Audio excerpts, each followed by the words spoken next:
ሰላም ጤና ይስጥልን በመላው ዓለም የምትገኙ ውድ አንድ አፍታ ቤተሰቦች እንደምን አላችሁ? እነሆ አንድ አፍታልታያችን ተጀምሯል። በቅድሚያ በዛሬው አንድ አፍታልታይ የምንመለከታቸውን ዋና ዋና ጉዳዮች እናስቃኛቸው። የመጀመሪያው ጉዳያችን የትግራይ ተፈናቃዮችን ወደ ወልቃይት ለመመለስ አዲስ ፓርቲ የመሰረቱት ጌታቸው ረዳ የፌዴራል መንግስቱና እንደዚሁ ደግሞ በአማራ ወገኖች በኩል ደግሞ እነ ኮሎኔል ደመቀ ዘውዱ ንግግራቸውን አጠናክረው ቀጥለዋል።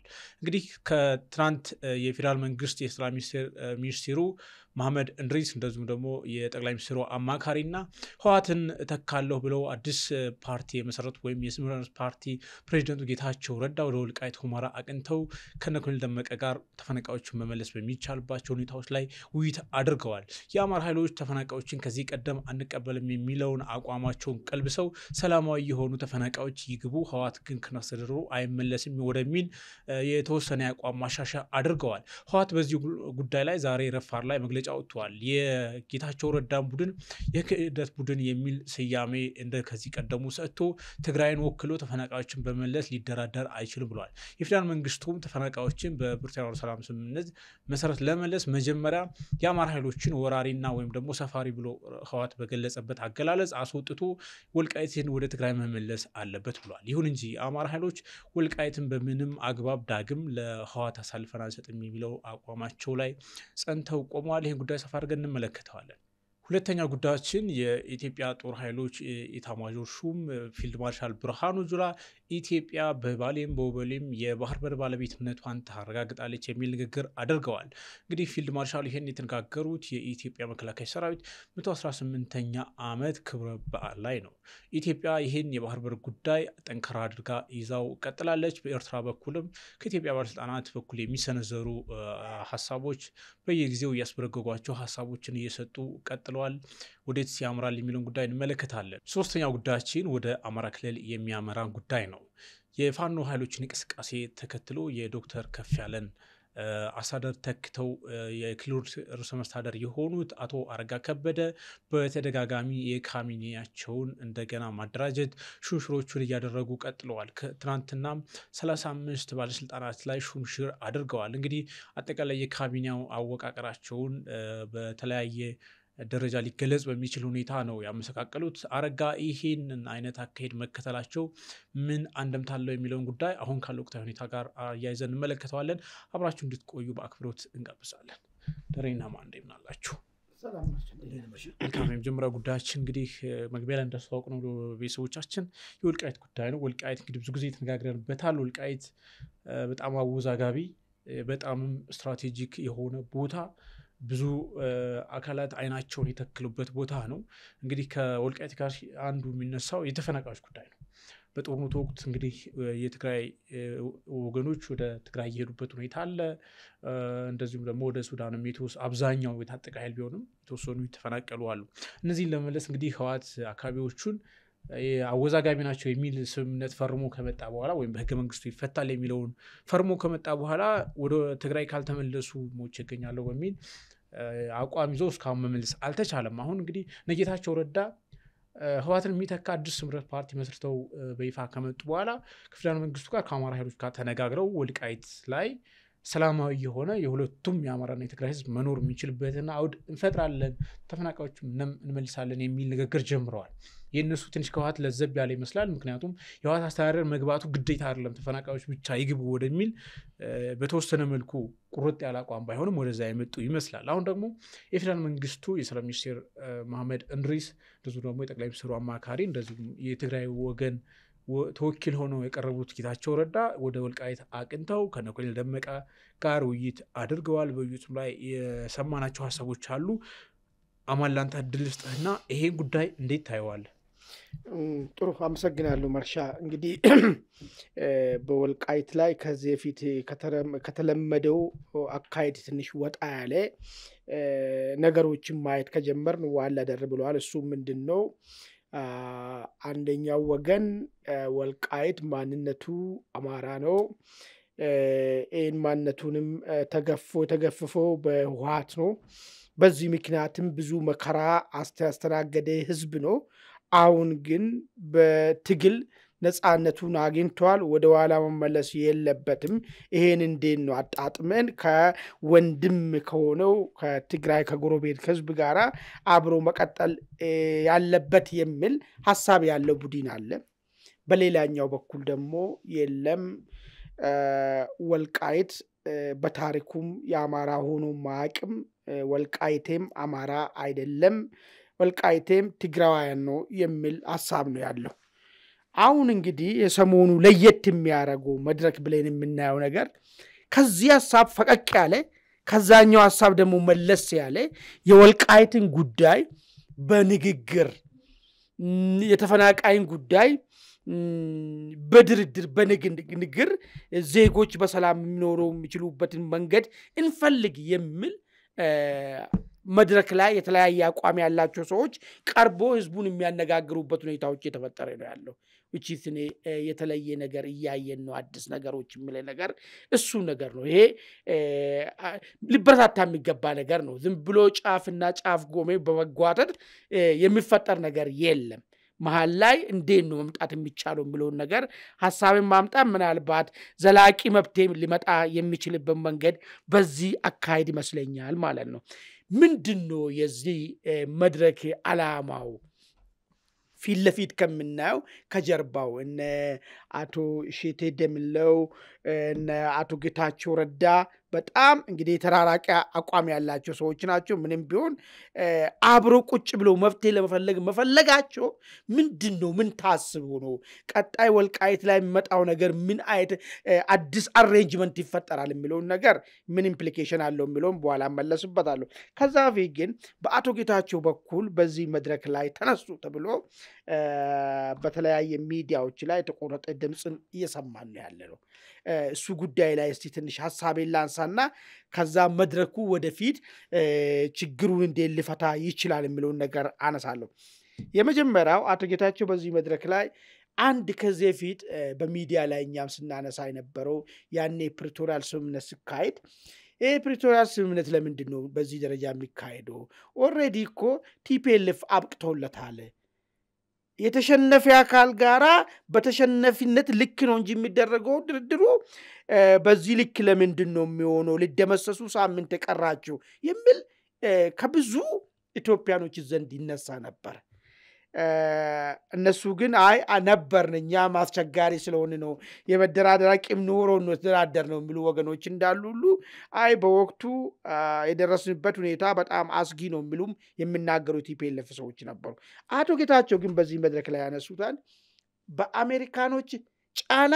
ቲፒኤልኤፍ ተረፈ የሚል ነገር አንስተዋል which is አሁን ምንድነው ይሄ አሁን በተደጋጋሚ ሲባል ነበርና ምን አዲስ ነገር አለው ሊባል ይችላል አይደለም ግን ዝም ብሎ ሁሉ ጊዜ የትግራይ ህዝብ ለሚያታልለው ቲፒኤልኤፍ ለሚባለው ኃይል የትግራይ ህዝብ እውነታውን እንዲያወቀ እንዴት ይረዳዋል ማለት ነው አሜሪካኖች ጫና ባደርጉ ነው ቲፒኤልኤፍ ታሪክ ይሆን ነበር ምንም መቋቋም ማይችልበትና ሙሉ ለሙሉ ሊደመሰስ ደረጃ ላይ ደረሰ ኃይል ነው የሚለው ጉዳይ ምንድነው አሁን ቀጥለን ጦርነት እናካሂዳለን አሁንም እኛ ጀግና ነን አሁንም አቂም አለን ብሎ ለሚቀሰቅሱ ለትግራይ ህዝብ ምን ደረጃ ላይ ደረሰ ኃይል እንደሆነ ቲፒኤልኤፍ የሚባለው ነገር እውነታውን እንዲያውቁ እድል ይፈጥርላቸዋል ማለት ሁለተኛ ወልቃይትን በተመለከተ አቶ ጌታቸው ያለሱ ነገር አለ ቃፍታን ማቆሶ መጥቶ ማስተዳደር የለበትም ይሄ በተደጋጋሚ ሲባል ነበር የወልቃይትን ጉዳይ በጣም ያለማነቱ ሌላ ማንነት መጫን ብቻ አይደለም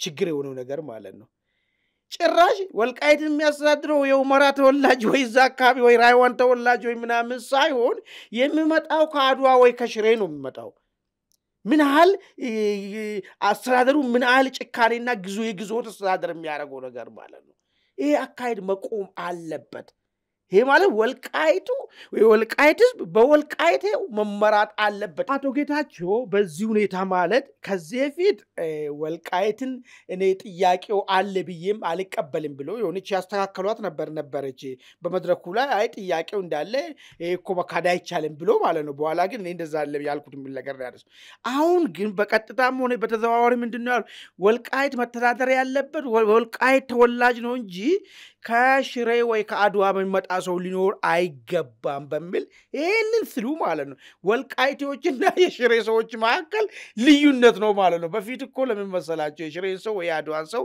አስተዳደር አድርጎ የሚያስቀምጡት በቃ ያው አንድ ነህ የሚለውን ነገር ስለሚያመጡ ነው። ላይክ አሁን ለምሳሌ አማራ ክልል ላይ ባህር ዳር ከንቲባ የሚሆነው ያው ምናልባት ወሎም የተወለደ ሊሆን ይችላል። ኦሮሚያ ክልል ላይ ብዙ ጊዜ ይነሳል ይሄ ነገር ማለት ነው። የአዳማ ከንቲባ የሚሆነው ወይ ሐረርጌም የተወለደ ሰው ሊኖር ይችላል። አንድ ነው በሚል ፌዴራሊዝሙ እንደዛ ስለሚል ማለት ነው። አቶ ጌታቸው ግን አሁን እሱን ማጠፉና አንዳንድ ጊዜ ሲናገሩ አቶ ጌታቸው አሉ እውቀት ይመጣባቸውና ማለት ነው ያንን አይዲዮሎጂን የሚያፈርስ ነገር ይመጣል። ወልቃይት መተዳደር ያለበት በወልቃይት ተወላጅ ነው። ይሄ የእውቀት ጉዳይ ነው ማለት ነው። ለምን የፌዴራሊዝም እሱ ስለሆነ ጽንሰ ሐሳቡ እሱ ግን በኢትዮጵያ ፌዴራሊዝም እንደዛ አይደለም።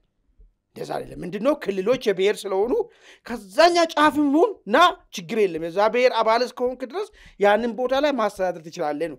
በፊት የሚመጣው ጉዳይ በዛ መንገድ ነበረ። እሱንም ዲስፕሩቭ አደረጉበት ሁኔታ ነው። ሌላኛው የትኛው መዋቅር ነው የሚመለሰው የሚል ነገር ያነሱት ነው። እንግዲህ አቶ ጌታቸው ለምንድን ነው ባለፈም አንስን ነበር አቶ ጌታቸው የቲፒኤልኤፍ መመለስ አይቀበሉም መዋቅር ይመለስ የሚለውን ነገር ለምንድን ነው በአቶ ጌታቸው ዘንድ ተቀባይነት ያጣው የሚለውን ነገር በሁለት መንገድ ልናይ ይገባል። አንደኛ እሳቸው ቲፒኤልኤፍ አይደሉም።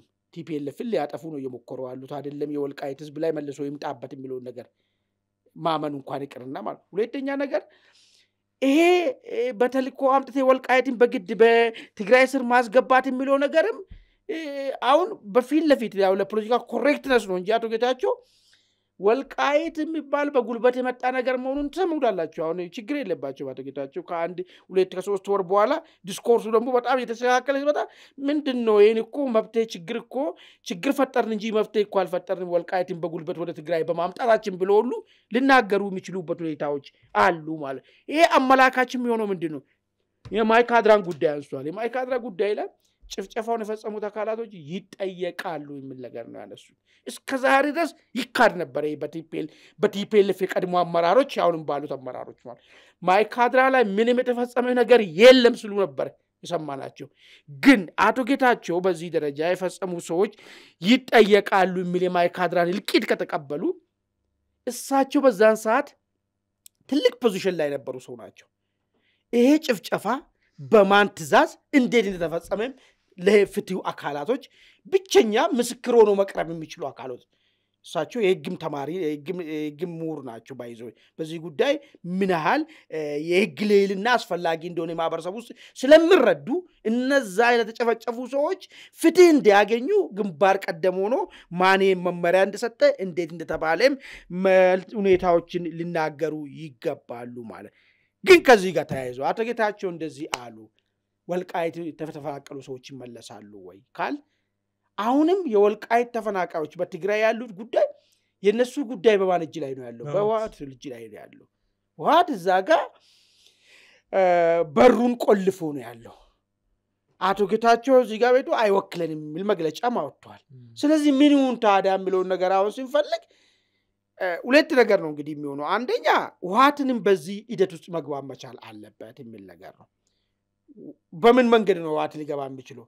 አንደኛ እብሪቱን አስተንፍሰለት ልክ እንደ አቶ ጌታቸው ሪያሊቲ መረዳት እንደቻሉ ሰዎች ህወሓት ውስጥ ያሉ ሰዎች ሪያሊቲውን መረዳትና መቀበልና ባለ ሂደት ውስጥ ራሳቸውን አስተካክሎ መጓዝ የሚችሉበት ደረጃ ላይ ማምጣት። ይሄ ካልሆነ ግን እና አቶ ደምልሽ የተደምለው እንደሚሉ እና አቶ ጌታቸውም እንደሚሉ ማስወገድ ነው። ህወሓት ካስወገድኩ በኋላ ነው ያን ነገር ማምጣት የሚችል።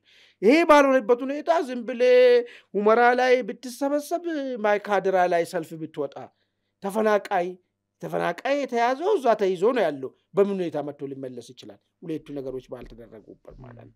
እስቲ ወደ ደሬ ሄድና የመድረኩ አጀንዳ ዓላማ ድብቁ ምንድነው የሚለውን ጉዳይ አነሳለሁ። እንመለስበታለን። ደሬ ወደ አንተ ስመጣ ምናልባት እንግዲህ ይሄ ጉዳይ ቀደም ብሎ የተጀመረ ነገር እንደሆነ ስንሰማ ነበር። እነ ጀነራል ታደሰ ህወሓትም እንደዚሁ የተናጠል ተፈናቃዮችን የመለስ ጉዳይ አንድ ቀበለውም የሚል ነገር ከዚህ ቀደም ሲናገሩ ነበር። አሁን እነ ጌታቸው ረዳ ከአማራ ኃይሎች ጋር ከፌደራል መንግስቱ ጋር ሆነው ገፍተው የሚሄድ አይነት አዝማሚያ ውስጥ ነው ያሉት። እንግዲህ ወደ ወልቃይት ሁመራ ማቅናታቸውም በይፋ ውይይት ማድረጋቸውም የዚሁን አንድምታ ያመላክታል። ምናልባት አማን ያለው ነገር ደግሞ አለ ስጋት።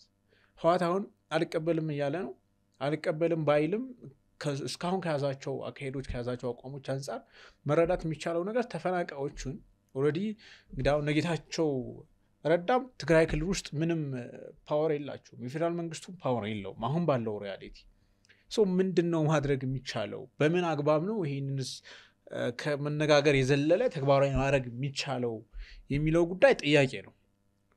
ጉዳዩ በራሱ በዚህ ልክ ተሄዶበት አፈጻጸሙ ላይ ከየት ይሄዳል? ከዚህ ቀደም ህዋት እንዳደናቀፈው ይደናቀፋል። ከፌዴራል መንግስቱ ጋር ከአማራ ኃይሎች ጋር የነበረ ስምምነት ነበር። እሱንም በምን አግባብ የሚቋጭ ይመስላል? ምን አይነት አካሄድ የሚይዝ ይመስላል? እሺ ወደሱ ከመሄድ በፊት ያው እንግዲህ አጠቃላይ አቶ አሸተ ደምለው የተናገሩትን የቪዲዮ ቅጂም ተመልክቼዋለሁ። በዋነኛነት አንድ 4 አንጓ አጀንዳ ላይ ነው የሐሳባቸውን ያንሸራሸሩት። መጀመሪያ ከፌዴራል መንግስቱ ጋር ከዚህ ቀደም በወልቃይት ጉዳይ በ5 አጀንዳዎች ላይ ተስማምተናል ብለዋል። በ5 አጀንዳዎች ላይ መስማማታቸውን በይፋ ተናግረዋል። ሌላ ያሰመሩበት ነጥብ በንግግራቸው ላይ ይሄ አስተዳደር በምንም ተአምር አይፈርስም የሚል ማስረገጫ ሰጥተዋል። ሶስተኛ ይሄ ወልቃይት አካባቢ ያለው ዝም ብሎ ተራ የዞን አስተዳደር አይደለም፣ የሀገር ድንበር ጠባቂ ነው። ከሀገር መከላከያ ሰራዊት ጋር በመሆን ትልቅ ስራ በመስራት የሚታወቅ ነው ብለዋል። አራተኛ አጀንዳውን እንደውም የኢትዮጵያ ሕዝብ አጀንዳ እንደሆነም ተናግረዋል። ይህን አካባቢ እንደለመደው ህወሓት በኃይል ለመውረር ቢሞክር ወይም ደግሞ በኃይል አካባቢውን ለመንጠቅ ቢሞክር የኢትዮጵያ ሕዝብ ነው የሚዋጋው፣ እኛ ብቻ አይደለም ብለዋል። ይህም ያሰመሩበት ነጥብ ምንድን ነው? ደረቅ ወደብ ማለት ነው። በቃ ልክ ለአሰብና ለቀይ ባህር አክሰስ አጠቃላይ የኢትዮጵያ ሕዝብ ማንኛውን መስዋዕትነት መክፈል አለብን ብሎ ዝግጅት እንደሚያደርገው ሁሉ ይሄም በወልቃይት ያለው ደረቅ ወደብ ነው፣ መሬት ላይ ያለው ወደብ ማለት ነው። ወደ ሱዳን በጣም ስትራቴጂካል የሆነ አካባቢ ነው።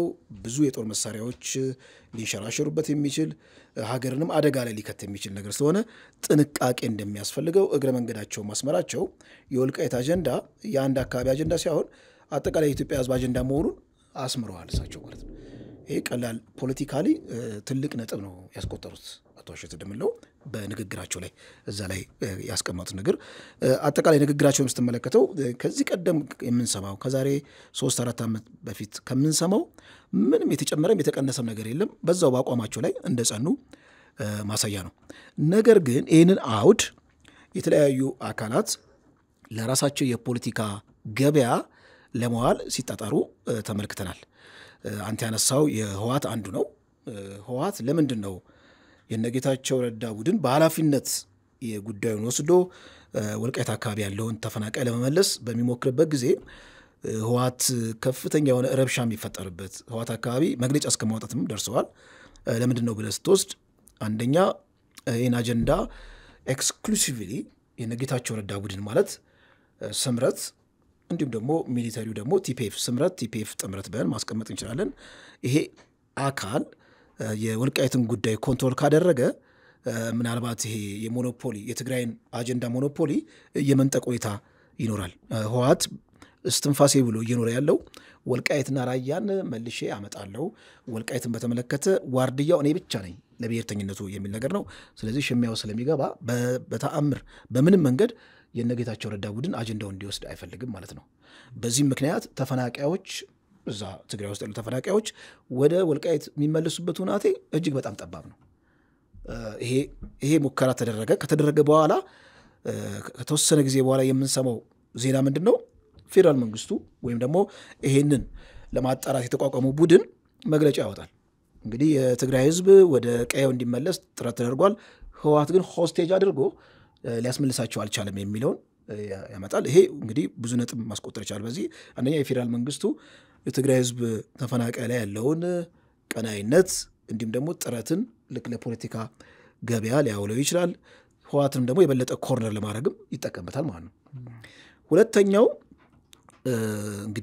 ደግሞ ይህንን አጀንዳ አስመልክተው አስተያየት የሚሰጡት በአብዛኛው ከዚህ ከፋኖ ደጋፊዎች ጋር የፋኖ ደጋፊዎች የዲጂታል አካባቢ ያሉ እነሱ ምናልባት የነ ኮሎኔል ደመቀ እና የነ አሸተ ደምለው ከብልጽግና ጋር እርስ በርስ አንድ ላይ በጓሮ በር በመነጋገር የወልቃይት ህዝብን አጠቃላይ የራስን ድል በራስ መወሰን አሳልፈው ሊሰጡ ነው የሚል ነገር ዲጂታል ሚዲያው ላይ ሲናገሩ ትመለከታለህ።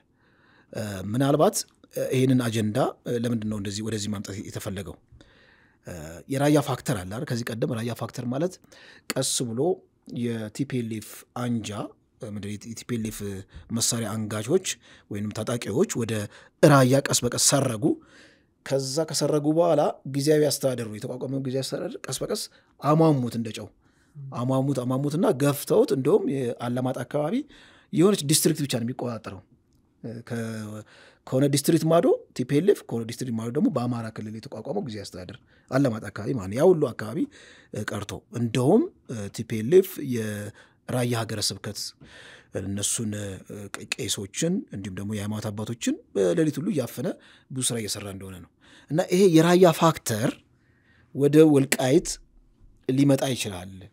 ከዚህ ቀደም ራያን በተመለከተ ኦልሬዲ የራያ ህዝብ የራያ አማራ ማንነት ያላቸው ማህበረሰቦች የራሳቸውን ዕድል በራስ መወሰን ስልጣንን የፌዴራል መንግስቱ ላይ ተንጠላጥለው ነበረ። ነገር ግን የፌዴራል መንግስቱ የፖለቲካ አጠቃላይ ቴምፖን አይቶ የራያ አማራ ህዝብ ማንነትን ሜዳ ላይ በትኖታል። ስለዚህ ይሄ ታሪካዊ ሁነት ወልቃይት ላይ ሀፕን ያደርጋል። ስራው ተጀምሯል። አሁን ስራው የተጀመረው አሁን የምንመለከተው የዛ አካል ነው ብለው ለፖለቲካ ገበያ የሚያውሉ አሉ። ነገር ግን ሁለቱ ኮንቴክስት ኮምፕሊትሊ የተለያየ ነው። አንደኛ የሚለያየው ለምንድን ነው? ምናልባት እዚህ ወልቃይት አካባቢ መከላከያና የተከዜ ዘብ የሚባል አለ። እንግዲህ ቲፒኤልኤፍ ካልሆነ ያን አካባቢ ኮንትሮል የሚያደርገው ቲፒኤፍን ልክ እንደ መሳሪያ አንጋች ቲፒኤፍን ወደ ወልቃይት አመጥቶ ከዛ በነጌታቸው ረዳ አማካኝነት እዛ አካባቢ ያለውን ሁናቴ ሴትል የማድረግ እንቅስቃሴ ይኖራል የሚል ስጋት አለ። ሁለቱ ግን በጣም ኮምፕሊት የተለያየ ነው። የወልቃይት ጉዳይና የራያ ጉዳይ አንደኛ ወልቃይት ላይ በጣም የተደራጀ መንግስት ራሱ እውቅና የሰጠው የተከዜ ዘብ አለ። ይሄንን የተከዜ ዘብ ድንበር አካባቢ ያሉትን ኢንስቴቢሊቲ ወይም ደግሞ አለመረጋጋቶችን ኮንትሮል የሚያደርግበት ነው። ለራሱ ለመንግስት ራሱ ትልቅ ሸክም ያወረደ ነው ማለት ነው። እና ይሄንን ኃይል ምንድን ነው የምታደርገው ነው? አንደኛ ይሄ ተከዜ ዘብ ሲቋቋም አይዲዮሎጂካሊ የታጠቀው ነገር ምንድን ነው? የወልቃይት አማራ ህዝብ በወያኔ የደረሰበት ከልክ በላይ ግፍን ተንተርሶ ብሶት የወለደው አይነት ታጣቂ ነው። ያ ብሶት የወለደው ታጣቂ ደግሞ በመንግስት ስፖንሰር ተደርጎ የመንግስት ይሁንታ ተሰጥቶት መንግስት አረንጓዴ መብራት አብርቶለት እንደፈለገ እዛ አካባቢ ስራ ይሰራል ማለት ነው። እና የነጌታቸው ረዳ ልክ የራያን ፋክተር እንኳን ተግብር ቢሉ ይሄኛው ቲፒኤፍ እንቅፋት ይሆንባቸዋል። በመሆኑም መንግስት በዛ መልኩ ሊሄድ አይችልም ነው። መንግስት ሊሄድ የሚችለው ምናልባት ቲፒኤልኤፍን ኮርነር ለማድረግ ተጨማሪ የፖለቲካ አጀንዳ ተገኝቷል ነው። እኔ ኮርነር ለማድረግ የበለጠ ከትግራይ ህዝብ የበለጠ ለመነጠል ቲፒኤልኤፍ ለትግራይ ህዝብ ደህንነት ዴንታ አይሰጠውም። ዋና ዴንታ የሚሰጠው ለፖለቲካ ትርፍ ነው። ተፈናቃዮችን ሆስቴጅ አድርጎ ስቲል የሚያስርበው የሚያስጠማው ቲፒኤልኤፍ ነው የሚለው ነገር ስጋ የለበሰ ፋክተር እንደሆነ ማሳየት ይችላል ማለት ነው። እና ምናልባት የነጌታቸው ረዳን የፖለቲካ ተሰሚነት ቅቡልነትም በዚሁ አጋጣሚ ከፍ ለማድረግ ይጠቀምበታል የሚል ነገር ነው እንጂ በዚህ አሁን በነጌታቸው ረዳ በጀመሩት እንቅስቃሴ የወልቃይት ይኖሩ የነበሩት የትግራይ ተወላጆች ይመለሳሉ ማለት የዋህነት ነው። ቀደም እናንተም አስቀምጣችሁታል። ወይ ህወሓት መደምሰስ አለበት ወይም ደግሞ የትግራይ ህዝብ ነፃ ይወጣ ዘንድ ህወሓት ይደምሰስ። መደምሰስ የሚለው እንኳን ኢትዮጵያ ወይም ደግሞ በጣም ሀሳባዊ እንኳን ቢሆን እንደ ህወሓትን አሳንሶ የሆነ ኮርነር የማድረግና ሌላ ተራማጅ የትግራይ የፖለቲካ ኃይል ስልጣኑን ሰጥቶ ከዛ በኋላ ሁለትዮሽ ንግግር ማድረግ ማለት ነው። አማን ቅድም ያቆረቁ ሐሳብ አለ። ምናልባት ምንድነው አሁን ይሄ ነገር ተፈናቃዮችን መመለስ ወይም ደግሞ ችግሩ መፍታት የማይችል ከሆነ ንግግሩ በራሱ ግቡ ምንድነው የሚል ጉዳይ አሁን ደሬም እንዳነሳው ጥያቄ ያስነሳል። በአንተ በኩል ምንድነው? ግቡ ምንድነው መሰለህ? ወልቃይት የሚባል በጣም አይደለም አሁን ባለው ፌደራል አወቃቀር ሁለት ክልሎች መካከል ያለ የውዝግብ ቦታ ብቻ ሳይሆን ለኢትዮጵያ ከዛ በላይ የሆነ ቦታ ነው ያ ቦታ ማለት ነው። በተለይ ደግሞ በዚህ ሰዓት ደግሞ ሱዳን ውስጥ ምን እየተደረገ እንዳለ የሚታወቅ ነገር ነው። ሱዳን ውስጥ ያሉት ኃይሎች አንደኛው ለኢትዮጵያ ምን እንደሚያስብ የሚታወቅ ነገር ነው።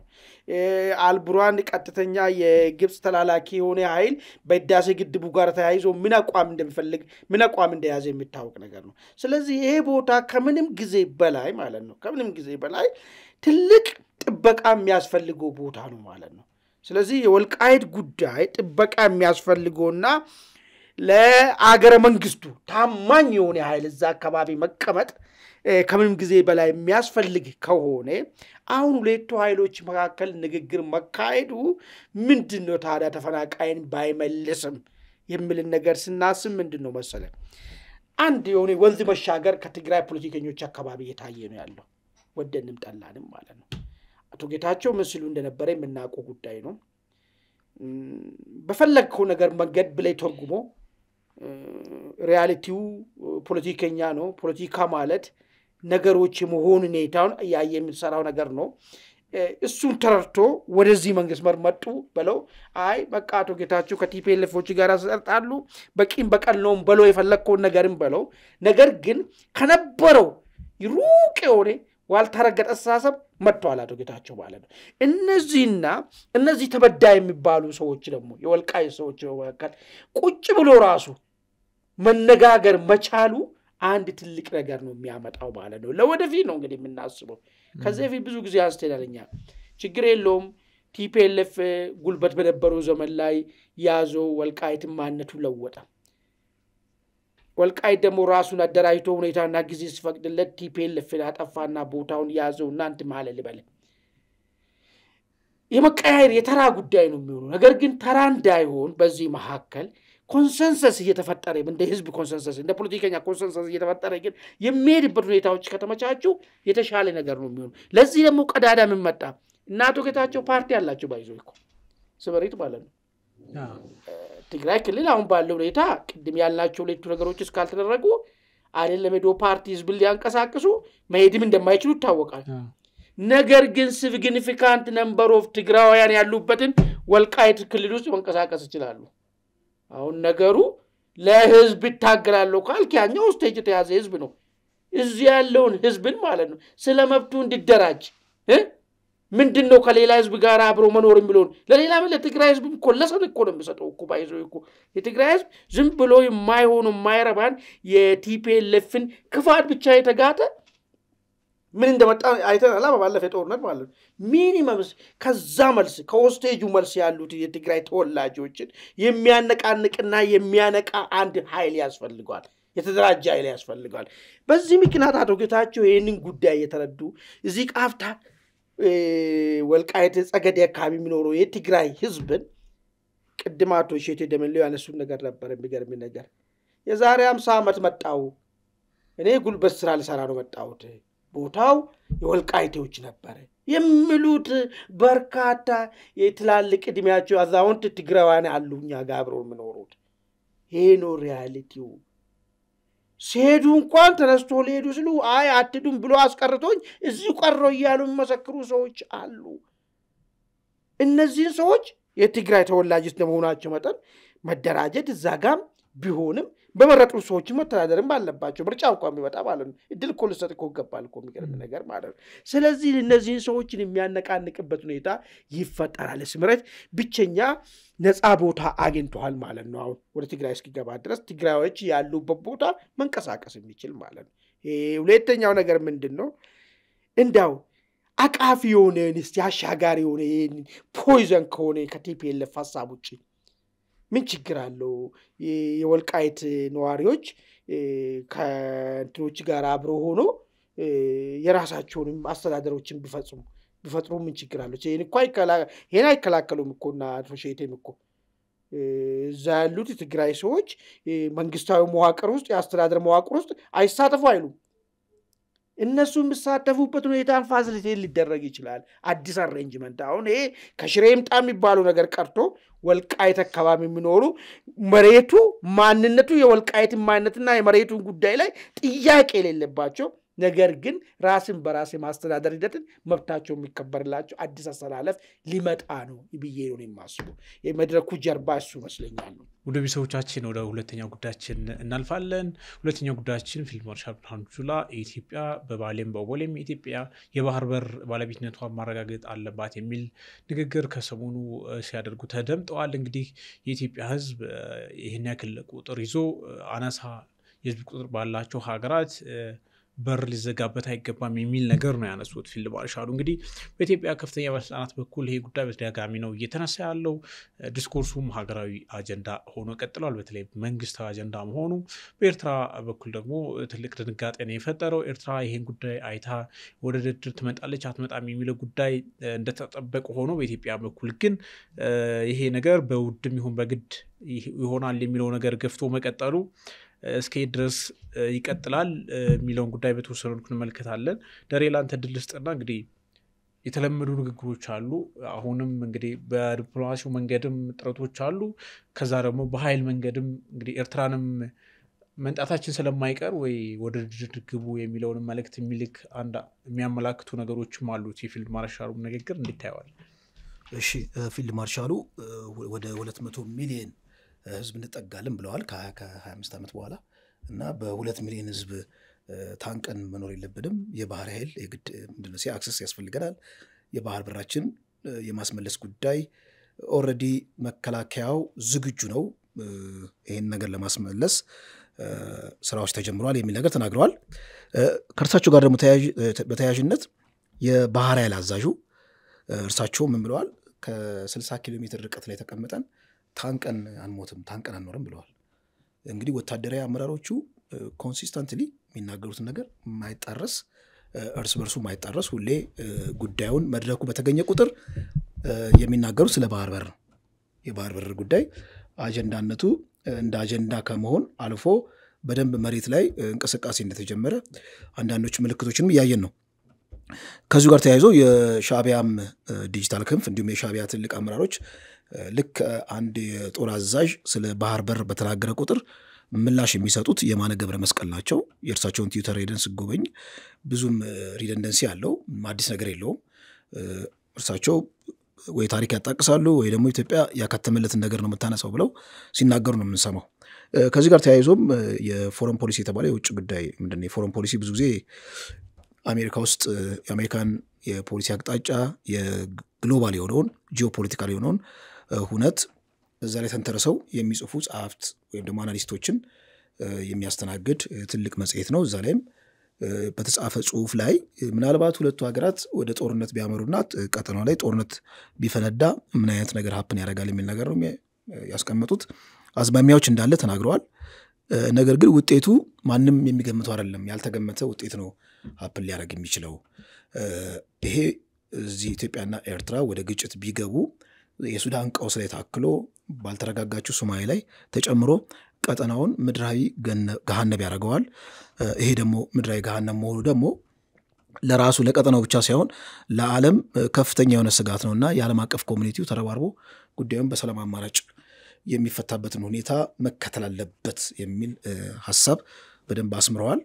እንደውም ያው ትራምፕን እንግዲህ ትራምፕ የአሜሪካው ፕሬዚዳንት ትራምፕ ብዙም የማይገመት አቋም ነው ያላቸው በፐርሰናሊ ፖለቲካል ፐርሰናሊቲያቸው እና እርሳቸውን በተመለከተ ሁለቱም ሀገራት ትራምፕን በተመለከተ ያን ያህል ልዩ ቀረቤታ የላቸውም።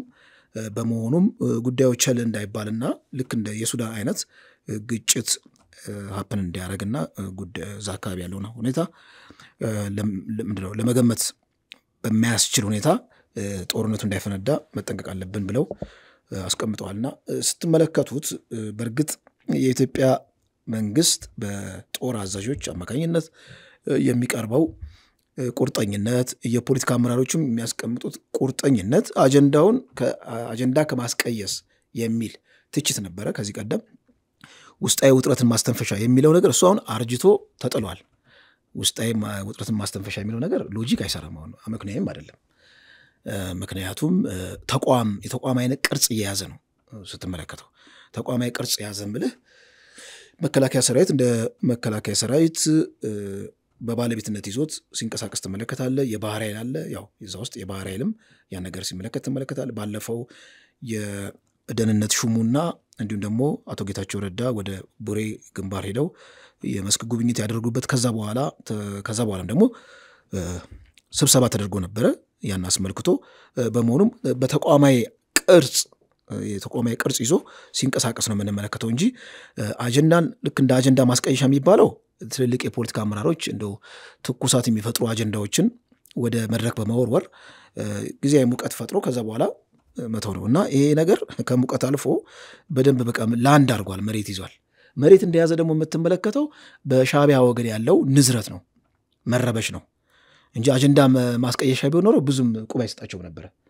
እና ብዙ ርቀት እየተካሄደ ስለሆነ ርቀቱ ደግሞ ኢቭን ህግን እያጣቀሰ የኤርትራን አጠቃላይ ሀገራዊ ህልውናን ጥያቄ ምልክት ውስጥ ማስገባት እስከሚያስችል እርምጃ ሁሉ ሊካሄድ ስለሚቻል ይሄ ነገር ሻዕቢያና የኤርትራ ደጋፊዎችን ብዙ ጭንቀት ውስጥ ከቷቸዋል። እና የፊልድ ማርሻሉ ንግግር ምንም የቀጠለ ነገር ነው። በተቋም ደረጃ ፍሰት ባለው መልኩ አጀንዳውን የመቀባበል ሁኔታ ነው ያለው እንጂ ዝም ብሎ እንደ ሰርፕራይዝ እንደ ብሬኪንግ ኒውስም አይደለም የእርሳቸው ንግግር። አማን በአንተ በኩል ምንድን ነው የሚታይ? ምናልባት እንግዲህ በአንድ በኩል በዲፕሎማሲያዊ ጫና ኤርትራን ወደ ድርድር ማምጣት ምናልባት ብዙዎች የሚያነሱ ነገር በኢትዮጵያ በኩል ጠንከር ብሎ ከሄደ ኤርትራ ለመነጋገር ዝግጁ ልትሆን ትችላለች። ምክንያቱም ወደ ጦርነት ከተገባ በኋላ እንግዲህ ሁሉም አካል አቅሙን አይቶ ነው የሚደራደረው።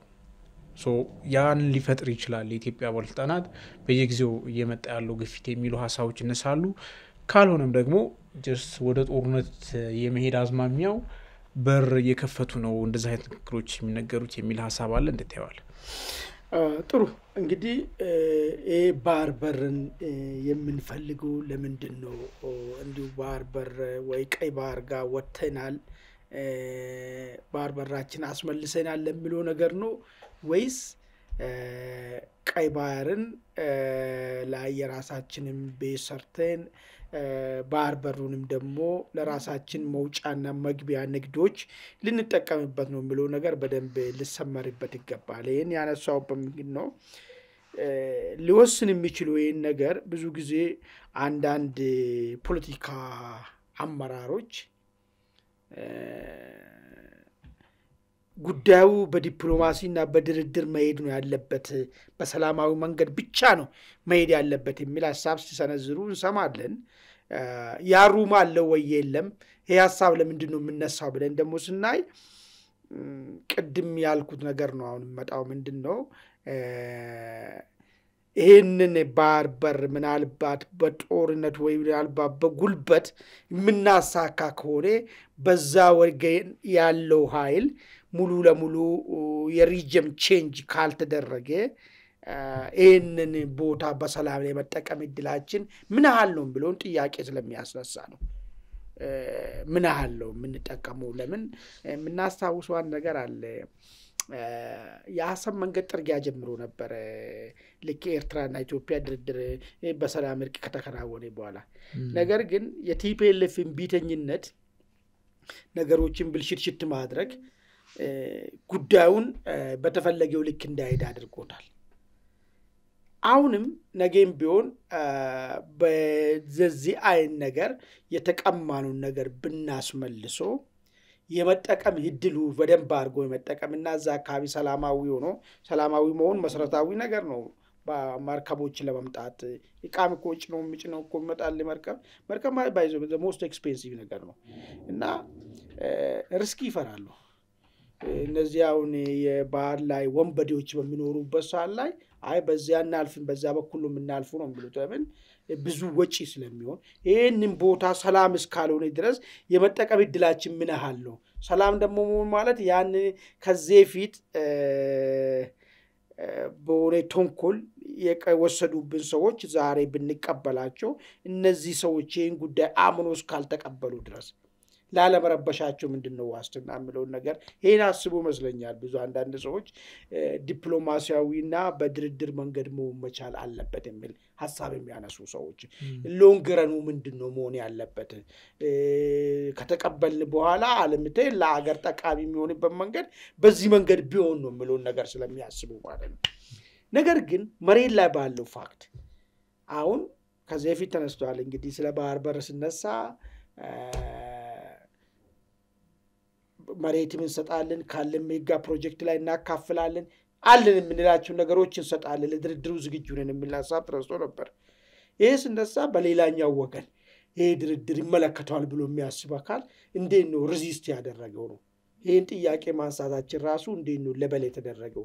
ይህን ጥያቄ እናውቃለን። ይሄ እኮ የተስፋፊነት ከዚህ በፊት የነበረ የትምክህተኝነት ጥያቄ ነው ተባለው እንጂ አይ በቃ አይ እኛ ጋር እንደዚህ የሚያዋጣ ዕቃ የለም አንሰጥም የሚል ነገር አይደለም። መልስ ተሰጠው ነገር የዲፕሎማሲው በር በዛኛው በወገን በኩል ሙሉ ለሙሉ ዝግ ነው። ስለዚህ ጉልበት የሚባለው ምንድነው የሚሆነው ማለት ነው? ይሄን ዲፕሎማሲ የተዘጋው ዲፕሎማሲ በርን ማስከፈቻ መንገድ ነው ማለት ነው።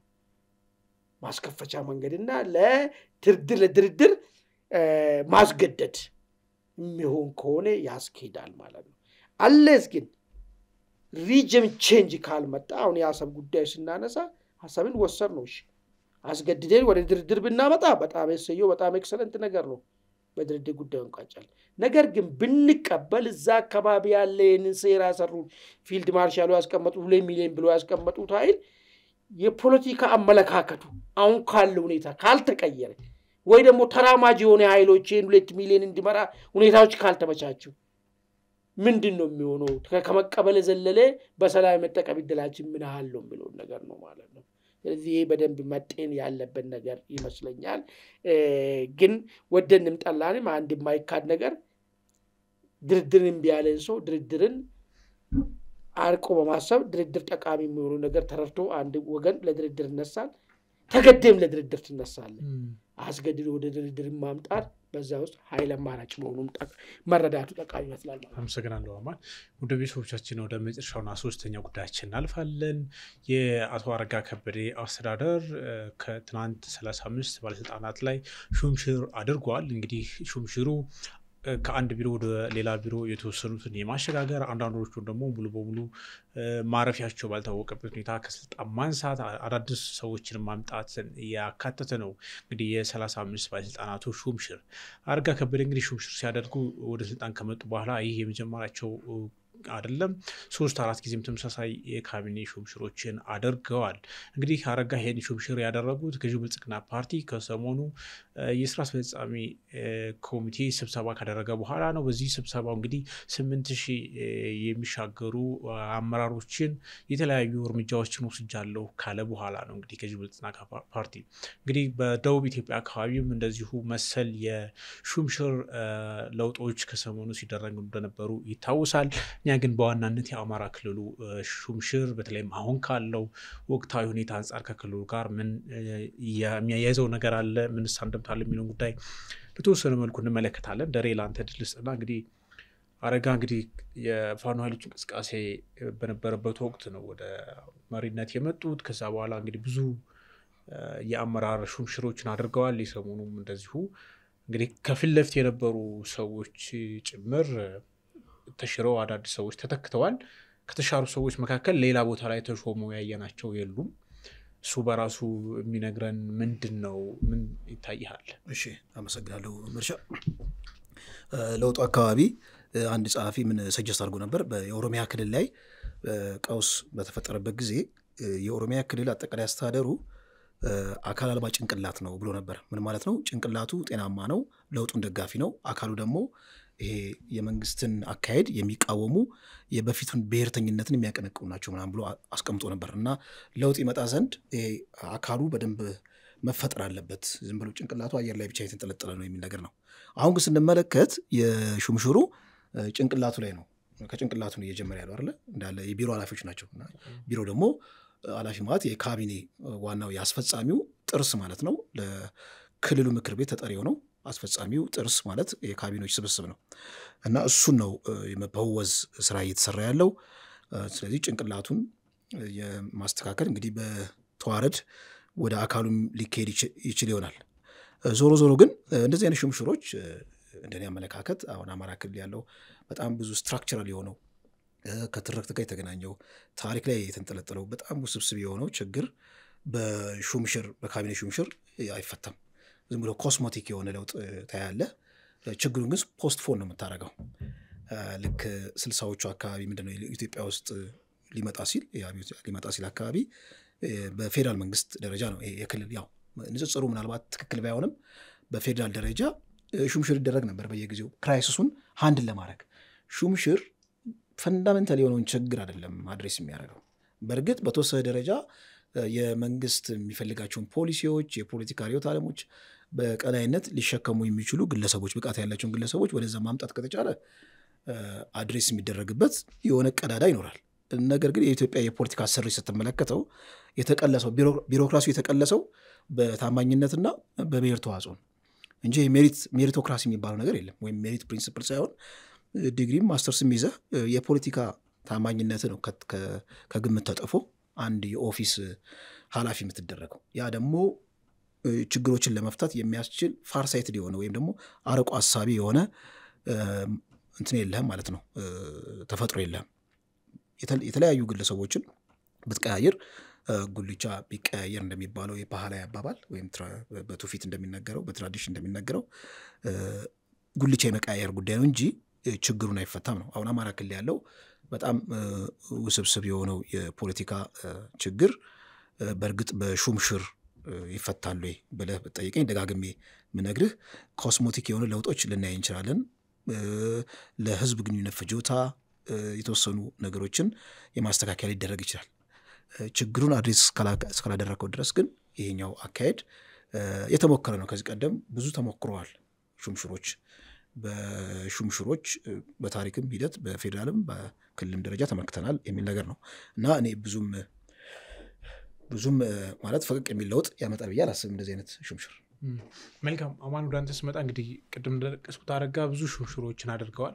ምናልባት ይሄ ሹምሽር ከፋኖ ኃይሎች እንቅስቃሴ ጋር የተወሰነ ለውጥ ያመጣል በሚል ሲደረግ እንደነበረ እናስታውሳለን። ግን ምን ያክል ለውጥ ተገኝቷል የሚለው እሱ በራሱ ጥያቄ የሚነሳበት ነው። አሁንም እንደዚሁ ሰፋ ያለ ሹምሽር አድርገዋል።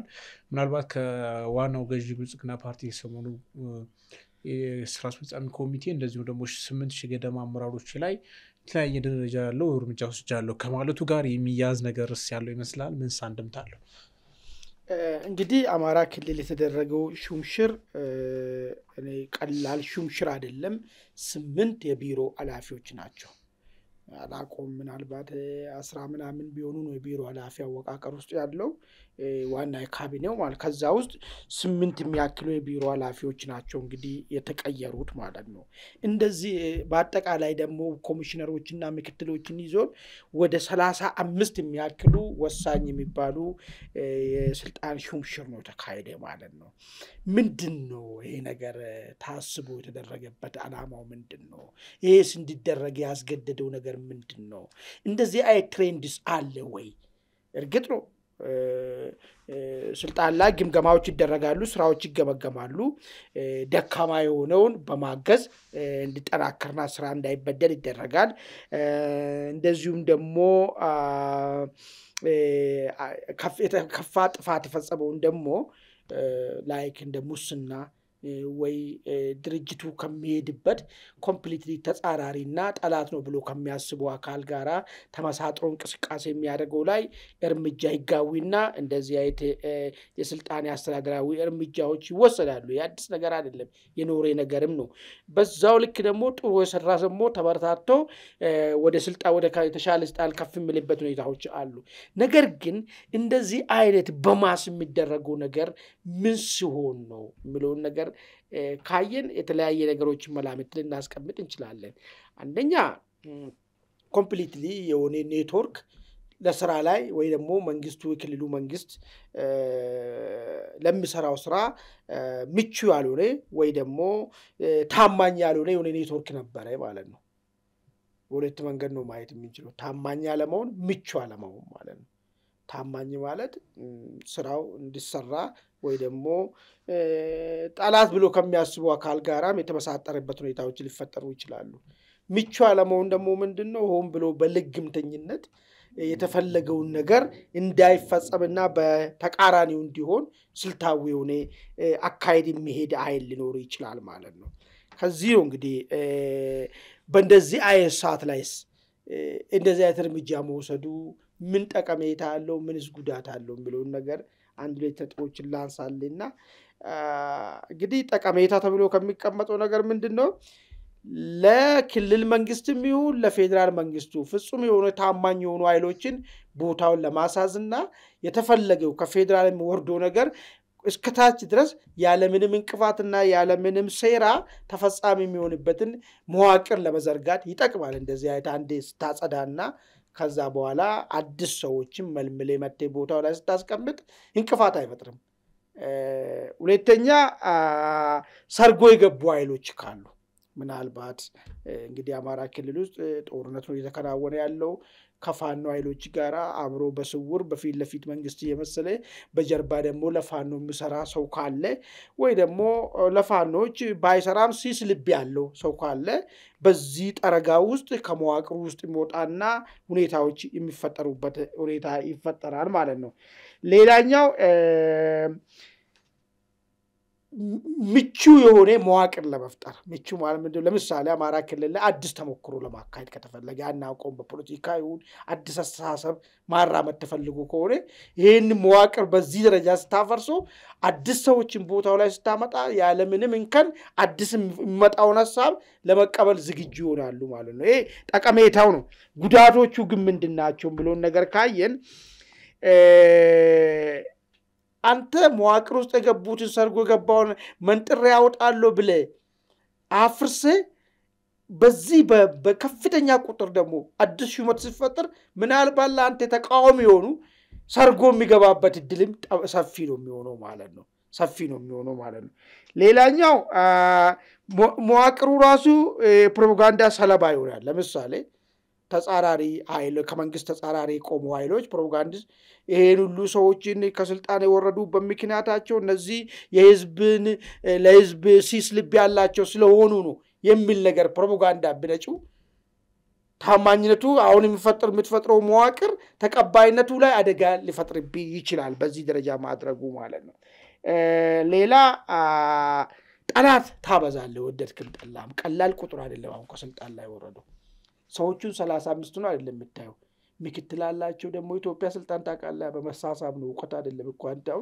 የሆነ ቦታ የሆነ አንድ የሚያቂ ሰው ምናምን ቢኖር ይሄ ልጅልና የሌለክ ነገር ሁሉ እኮ ነው ወራልና እንዴት አለ ምናምን ትባላለህ ነገ ማለት ነው የምናምን ምስክር ወረቀት ተወስዳለህ ምናምን ትሆናለህ ይሄ እንደዚህ አይት ነገር በእንደዚህ የሚሰበሰብ ሰው ስለሆነ ወደ ስልጣኑ የሚሰበሰበው ሰው ማለት ነው ምንድነው የሚፈጥረው ማለት ነው እንዳለ ያውሉ መዋቅርን ቀጥሎ ይናዳል ማለት ስለዚህ 35 ብቻ ሳይሆን ስልጣን ላይ እስከታች እስከ ቡድን መሪ ድረስ ያለ በሺዎች የሚቆጠሩ አኩራፊ ኃይልን ትፈጥራለህ ባንዴ ማለት ጠላት ታበዛለህ እነዚህ ደግሞ የሚገርም ነገር ብዙ ሳያምን ለጥቅም ብቻ ብሎ ስልጣን ላይ የሚወጣ ሰው ስልጣኑ ያጣቀን ከዛች 10 እርምጃ ሳይራመድ ነው ተቃዋሚ የሚሆንብኝ ማለት ነው ገብቷል ዱሮም ጥቅም ነው የሚያመጣ ኮሬ ኢንተግሪቲ ያሉ ለዚህ ነው ብዙ ጊዜ ትክክለኛ ነገሩ የገባቸው ወዴት ነው ሄደ ያለው መንግስት ምን ጠቀሜታ አለው ምን እውነት አለው